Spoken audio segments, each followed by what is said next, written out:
मित्रों, गरुड़ पुराण के बारे में आप सभी तो जानते ही होंगे। यह पुराण भगवान विष्णु की भक्ति और उनके ज्ञान पर आधारित है। गरुड़ पुराण हिंदू धर्म के प्रसिद्ध धार्मिक ग्रंथों में से एक है। यह पुराण 18 पुराणों में से एक माना जाता है। गरुड़ पुराण में स्वर्ग, नरक, पाप, पुण्य के अलावा भी बहुत कुछ है। उसमें ज्ञान, विज्ञान, नीति, नियम और धर्म की बातें हैं। गरुड़ पुराण में एक ओर जहां मौत का रहस्य है, जो दूसरी ओर जीवन का रहस्य छिपा हुआ है। गरुड़ पुराण से हमें कई तरह की शिक्षाएं मिलती है। गरुड़ पुराण में मृत्यु के पहले और बाद की स्थिति के बारे में बताया गया है, परंतु अक्सर इस पुराण के बारे में सुनने को मिलता है कि किसी भी जीवित मनुष्य को इसे नहीं पढ़ना चाहिए। इतना ही नहीं, अधिकतर लोगों के मन में ये भय बैठा दिया गया है कि अगर कोई जीवित मनुष्य इस पुराण पढ़ता है तो उसके जीवन में हर समय अशुभ घटनाएं घटती रहती है। लेकिन मित्रों, मेरी माने तो ऐसा नहीं है, क्योंकि आज हम गरुड़ पुराण के बारे में आपको एक ऐसा रहस्य बताने वाले हैं जिससे जानने के बाद आप इस भय से मुक्त हो जाएंगे कि जीवित मनुष्य को यह पुराण पढ़ना चाहिए कि नहीं। गरुड़ पुराण में भगवान विष्णु और उनके वाहन गरुड़ के बीच हुए बातों का वर्णन किया गया है। मित्रों, अक्सर ये देखने को मिलता है कि जब किसी परिवार में किसी की मृत्यु हो जाती है या कोई मृत्यु शैया पर होता है तो गरुड़ का पाठ कराया जाता है, और यही सब देखकर लोगों के मन में भय घर कर जाता है कि जीवित मनुष्य गरुड़ पुराण का ना तो पाठ ही कर सकता है और ना ही इसे अपने पास रख सकता है। परंतु मित्रों, सच यह नहीं है, क्योंकि गरुड़ पुराण के शुरुआत में ही इसके पाठ करने से संबंधित महत्व के बारे बताया गया है, जिसके अनुसार यदि कोई जीवित मनुष्य अपने जीवन में इस पवित्र पुराण का पाठ करता है तो विद्या, यश, सौंदर्य, लक्ष्मी, विजय और आरोग्य आदि के विषय में ज्ञान की प्राप्ति होती है। जो मनुष्य इसका नियमित पाठ करता है या सुनता है वह सब कुछ जान जाता है और अंत में उसे स्वर्ग की प्राप्ति होती है।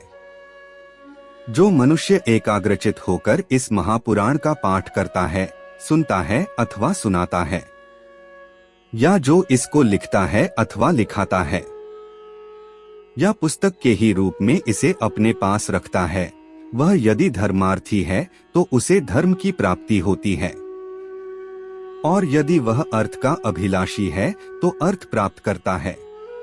जिस मनुष्य के हाथ में यह महापुराण विद्यमान है उसके हाथ में ही नीतियों का भंडार है।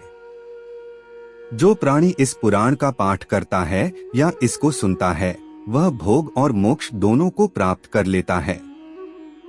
इस महापुराण को पढ़ने एवं सुनने से मनुष्य के धर्म, अर्थ, काम और मोक्ष इन चारों पुरुषार्थों की सिद्धि हो जाती है। इस महापुराण का पाठ करके या इसको सुनकर पुत्र चाहने वाला पुत्र प्राप्त करता है तथा कामना का इच्छुक अपनी कामना प्राप्ति में सफलता प्राप्त कर लेता है।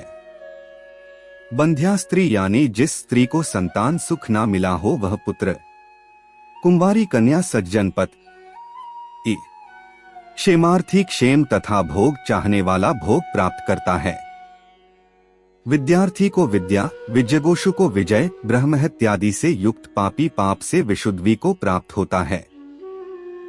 जो मनुष्य इस महापुराण के एक भी श्लोक का पाठ करता है उसकी अकाल मृत्यु नहीं होती। इसके मात्र श्लोक का पाठ करने से निश्चित ही शत्रु का क्षय हो जाता है। इसलिए यह गरुड़ पुराण मुख्य और शास्त्र सम्मत पुराण है।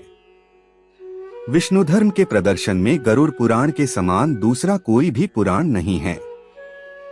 जैसे देवों में जनार्दन श्रेष्ठ है, वैसे ही पुराणों में यह गरुड़ पुराण हरि के तत्व निरूपण में मुख्य कहा गया है। इस गरुड़ पुराण में हरि ही प्रतिपाद्य हैं, इसलिए हरि ही नमस्कार करने योग्य हैं, हरि ही शरण्य हैं और वे हरि ही सब प्रकार से सेवा करने योग्य हैं। यह गरुड़ पुराण बड़ा ही पवित्र और पुण्यदायक है। यह सभी पापों का विनाशक है। इसका सदैव श्रवण करना चाहिए। जो मनुष्य इस महापुराण को सुनता या इसका पाठ करता है, यह निष्पाप होकर यमराज की भयंकर यातनाओं को तोड़कर स्वर्ग को प्राप्त करता है। तो मित्रों, अब आप ही बताइए कि ऐसे ये कैसे संभव है कि अगर कोई मनुष्य अपने जीवन काल में इस पवित्र पुराण का नियमित पाठ करता है तो उसके साथ कोई अशुभ चीज हो। दोस्तों, अगर मेरी माने तो ये महज एक भ्रम है और कुछ भी नहीं।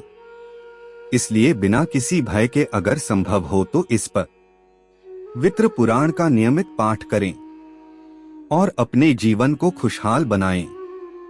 इस महापुराण का नियमित पाठ करने से सबसे बड़ा यह लाभ कि मनुष्य जीवन और मृत्यु के बाद होने वाले रहस्यों को बड़ी ही आसानी से समझ सकता है, क्योंकि गरुड़ पुराण में मनुष्य द्वारा जीवित रहते हुए किए जाने वाले कर्मों के बारे में बताया गया, अर्थात बताया गया है कि कौन सा कर्म अच्छा है और कौन सा बुरा। इसके अलावा इस पुराण में मृत्यु के बाद मिलने वाली सजाओं के बारे में भी बताया गया है। यानी ये कहा जा सकता है कि इस पुराण में वर्णित बातों को यदि संपूर्ण मानवजाति खुद में आत्मसात कर ले तो एक अच्छे समाज का निर्माण किया जा सकता है।